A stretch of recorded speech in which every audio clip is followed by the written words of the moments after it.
Kanthapuram A P Aboobacker Musliyar കോഴിക്കോട്ട് നടത്തിയൊരു പ്രഭാഷണം, എനിക്ക് അദ്ദേഹത്തോട് വളരെ കാര്യമായിട്ടുള്ള തന്നെ വിയോജിപ്പുകളൊക്കെ ഉള്ള ഒരാൾ തന്നെയാണ്. അപ്പോൾ അദ്ദേഹം ഒരു പ്രസംഗം നടത്തി, പ്രസവിക്കാൻ സ്ത്രീകൾക്ക് മാത്രമേ കഴിയൂ. അന്ന് ഒരു ജെൻഡർ ജസ്റ്റിസുമായി ബന്ധപ്പെട്ട ചർച്ച നടന്നുകൊണ്ടിരിക്കുക. അദ്ദേഹത്തിന്റെ വാദത്തെ സാധൂകരിക്കാൻ വേണ്ടിയിട്ട് പറഞ്ഞതാണ് പ്രസവിക്കാൻ സ്ത്രീകൾക്ക് മാത്രമേ കഴിയൂ എന്ന്. ഞാൻ ആ പ്രസംഗം നടക്കുമ്പോൾ അവിടെ ഉണ്ട്, കോഴിക്കോട് ടൗൺ ഹാൾ നടന്നതാണ്.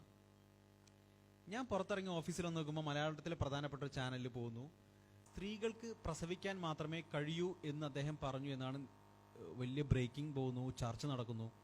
അപ്പം ഞാൻ ഒന്നുകൂടി ആ ടേപ്പിട്ട് കേട്ടു. അദ്ദേഹം പറഞ്ഞത് ഇങ്ങനെയാണ്, അദ്ദേഹം എന്തുദ്ദേശിച്ചു എന്നുള്ളതല്ല, അദ്ദേഹത്തിൻ്റെ വാക്കുകൾ അങ്ങനെയുള്ളൂ. അപ്പം അങ്ങനെ നമുക്ക് ഒരു മാധ്യമപ്രവർത്തന നില അങ്ങനെ കൊടുക്കാൻ കഴിയുള്ളൂ. ഞാൻ അങ്ങനെ തന്നെ വാർത്ത കൊടുക്കുകയും ഞാൻ ഫേസ്ബുക്കിൽ ഒരു പോസ്റ്റ് ഇടുകയും ചെയ്തു.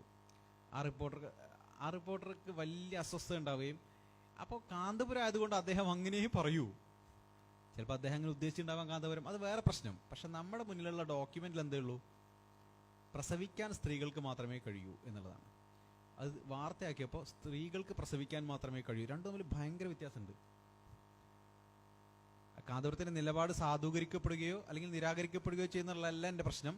പക്ഷെ കാന്തപുരം അങ്ങനെയേ പറയൂ എന്നുള്ള നിങ്ങൾക്കൊരു മുൻവിധി ഉണ്ടെങ്കിൽ അത് വംശീയത തന്നെയാണ്.